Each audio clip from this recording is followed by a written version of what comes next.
बदतमीज बहू।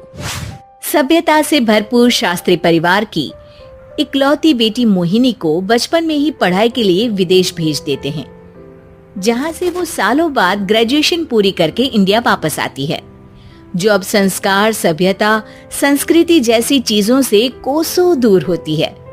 एक सुबह मोहिनी शॉर्ट ड्रेस पहने, कानों में हेडफोन लगाए जोर जोर से इंग्लिश गाने गाती हुई घर में घूम रही होती है। सुबह सुबह भगवान का नाम लेते हैं, राक्षसों की तरह चिल्लाते नहीं। पॉप्स, आपको अच्छे गाने की बिल्कुल समझ नहीं है, so take a chill pill.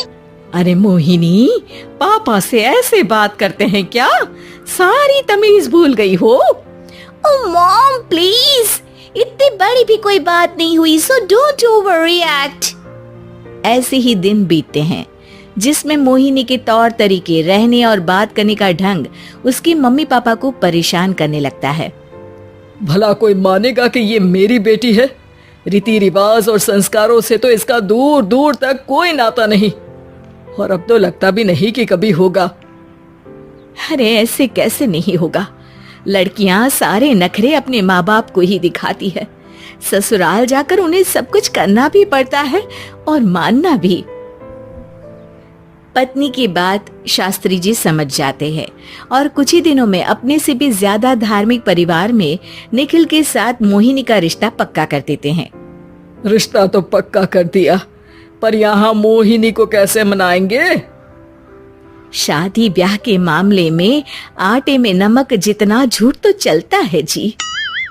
इसी तरह एक के बाद एक तिकड़म लगाते हुए दोनों मिलकर मोहिनी को शादी के लिए तैयार कर लेते हैं और मोहिनी निखिल की शादी हो जाती है, जिसके अगले दिन से ही मोहिनी दोबारा अपने पूरे अवतार में शॉर्ट ड्रेस पहनकर घर में घूमने लगती है। बहू को ऐसे देख सास की आंखें फटी की फटी रह जाती हैं। अरे ये क्या बेशर्मी है, हमारे घर की लड़कियां जींस तक नहीं पहनती और तुम बहू होकर इतने छोटे कपड़े पहनकर पूरे घर में घूम रही हो। सीरियसली मॉम, प्लीज आप अपनी इस 80 के दशक वाली सोच में मुझे इंक्लूड मत करो। हाय तौबा, एक तो बेशर्मी दिखाती है, ऊपर से सास के साथ जुबान भी लड़ाती है। अरे जल्दी कपड़े बदल कर आ, घर की पहली आरती तुम्हें ही करनी है। इतनी देर में निखिल भी वहाँ आ जाता है। माँ, पापा आने वाले हैं, पूजा का सारा सामान तैयार है ना? ये पूजा हमेशा मेरे बॉयफ्रेंड्स के पीछे पड़ी रहती थी और अब हस्बैंड के पीछे भी आ गई। मोहिनी की बातें सुन सास तो अपना सिर पकड़ लेती है, लेकिन निखिल किसी न किसी तरह उसे पूजा के लिए कन्विंस करके कपड़े चेंज करने के लिए भेज देता है, जिस पर पूजा खत्म होने के बाद वो एक बार फिर अपनी शॉर्ट ड्रेस में आ जाती है। बहू, ये क्या तरीका है? संस्कार नाम की कोई चीज है या नहीं? नहीं ससुर जी, संस्कार मेरा दूसरा बॉयफ्रेंड था, अब तो मेरा उससे कोई कांटेक्ट नहीं है। मोहिनी का जवाब सुन के ससुर तो भगवान नाम जपते वहां से चले जाते हैं, लेकिन सास बहू के बीच कहासुनी फिर शुरू हो जाती है, जिसे इग्नोर करते हुए मोहिनी घर से बाहर चली जाती है और देर रात घर वापस आती है। मोहिनी, मैं जानता हूँ कि तुम विदेश में रही हो और तुम्हें वहीं की आदत है, पर यहाँ चीजें कुछ अलग है। अगर तुम उस हिसाब से कुछ एडजस्ट कर लो तो सबके लिए सही हो जाएगा। I am not in a lecture mood. Good night. अगली सुबह मोहिनी देर से उठकर एक बार फिर उसी तरह सबके सामने आती है, जिस पर उसकी सास कुछ बोले उससे पहले ही मोहिनी की दोस्त मोनिका और रेचल वहां आ जाती हैं। Oh hi darling, how are you? OMG, we missed you so much. I missed you too, darling. Ram Ram, इन्होंने तो तुमसे भी छोटे कपड़े पहने हैं। अरे तुम लोगों के अंदर कोई शर्म लिहाज बाकी भी है या सब बेच खाई? मोहिनी, तुम्हारी मेड कुछ ज्यादा नहीं बोलती? इस पर मोहिनी की दोस्त उसकी सास का मजाक बनाने लगती है, जिसे सुन निखिल उन्हें जवाब देते हुए कड़वे शब्द सुना देता है और वो सुन के वो दोनों तो मुंह बनाए वहां से चली जाती है, लेकिन गुस्से से लाल मोहिनी वहीं खड़ी निखिल को घूरती रहती है।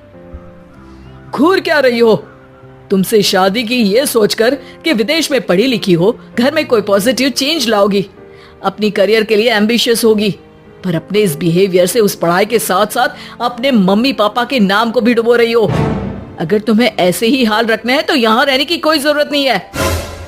निखिल की बातें सुनकर मोहिनी रोते हुए घर छोड़कर अपनी मम्मी पापा के पास वापस आ जाती है। ससुराल में सब कुछ ठीक तो है? वो अपने आप को समझते क्या है? मोहिनी पर चिल्ला रहे हैं? मैं क्यों उसके इशारों पर चलूं?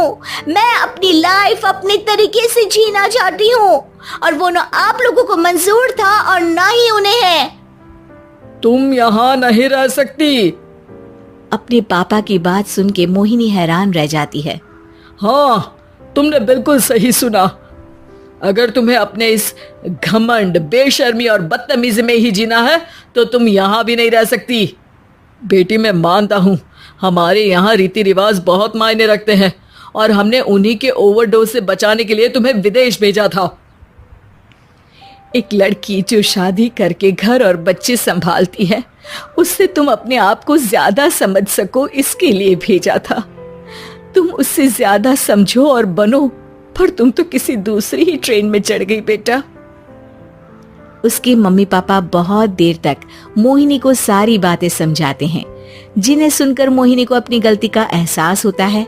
वो जॉब ज्वाइन कर लेती है और ससुराल वापस आकर उन्हें मॉडर्न बनाती है और खुद भी कुछ रिवाज सीखते हुए खुशी से रहने लगती है।